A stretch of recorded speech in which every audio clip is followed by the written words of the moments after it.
My name is Riley Turner, and for this unit, I chose to do my project on medical journal research for several methods of concussion rehab. Concussions, or traumatic brain injuries, are defined as non-degenerative, non-congenital physical injuries to the brain that can temporarily or permanently impair brain function. External mechanical forces that may cause a TBI includes a blow to the head, concussive forces, and acceleration-deceleration forces, where an impact is not required. Due to the unpredictability of concussions, widespread rehab is currently unavailable, but there are some methods that can be used to lessen the symptoms and speed up recovery, such as diet, medication, therapy, rest, and the Buffalo Concussion Treadmill Test. Individuals suffering from a TBI have a much higher resting metabolic expenditure than those without. An increased RME, which is the rate at which energy is burned at complete rest, can lead to hypercatabolism, hypermetabolism, and altered immune function, which can cause excessive protein breakdown and rarely malnutrition. Enteral nutrition, which is a method of feeding using the GI tract to deliver caloric needs, solves the problem of insufficient food intake and avoids delays in recovery time and rehabilitation. In a study conducted by Susan Horn, patients with a moderate to severe TBI who were treated by EN were found to have experienced less weight loss and were discharged with higher motor and cognitive scores compared to patients without. While Horn's study in the use of EN is certainly prevalent in hospitalized patients, the majority of concussions occur unbeknownst to doctors. A less invasive alternative to enteral nutrition can be obtained through a ketogenic diet.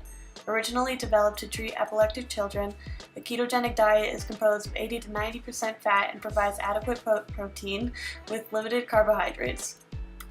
Its nutritional value is directly parallel to what the Institute of Medicine recommends as beneficial for recovery after TBI, with nutrient additives such as N3 fatty acids, zinc, choline, and creatine. Another form of treatment includes the use of psychotropic medication. A common symptom that arises in more than half of patients affected by an extensive brain injury is depression, which can delay recovery by affecting diet, sleep patterns, and activity levels. This plateau of recovery is what encouraged neurosurgeon Jason Huang to study the effects of antidepressants, specifically imipramine, on mice that had brain injuries. Huang and his colleagues found that the mice that had been treated with the medication showed improvements in memory, spent more time exploring, and had approximately 70% more neurons after just 4 weeks than the control group. Douglas Smith from the University of Pennsylvania credits this positive outcome in both people and mice to the antidepressant's ability to spur the creation and survival of astrocytes, which provide neurons with glutamate and GABA needed for neurotransmission generated in the hippocampus. It should be warned, however, that people with TBI are presumably more susceptible to the side effects of psychotropic medications and should be prescribed with vigilance. Therapy, as defined in terms of recovering from a TBI, can include occupational, speech, and physical therapy. Since concussions rely heavily on introspection, it's difficult to delegate certain forms of therapy.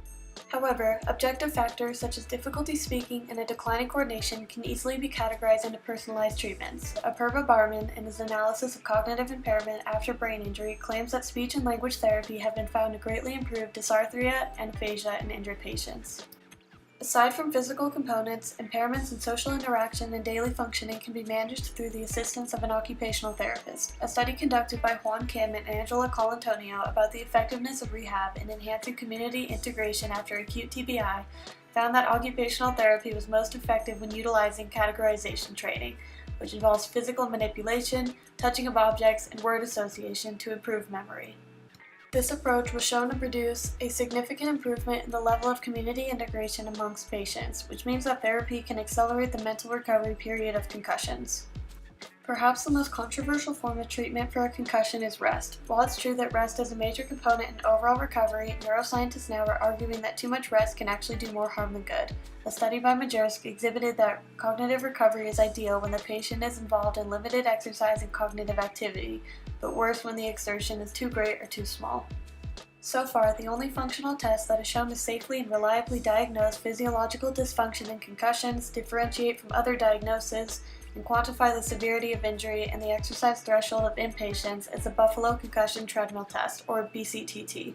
The BCTT is a graduated exercise test used on a treadmill where the patient will walk at a constant speed with an increased incline of 1 degree per minute in order to measure exercise intolerance. This test, taken from a sample of 117 high school athletes, was 100% successful for returning athletes to sport without recurrent symptoms. In the end, many of these rehab techniques are quasi-experimental, and although there is no specific concussion or TBI recovery protocol, new findings such as enteral nutrition, the ketogenic diet, antidepressants, therapy, and the BCTT only brings us closer to officiating brain injury conventions.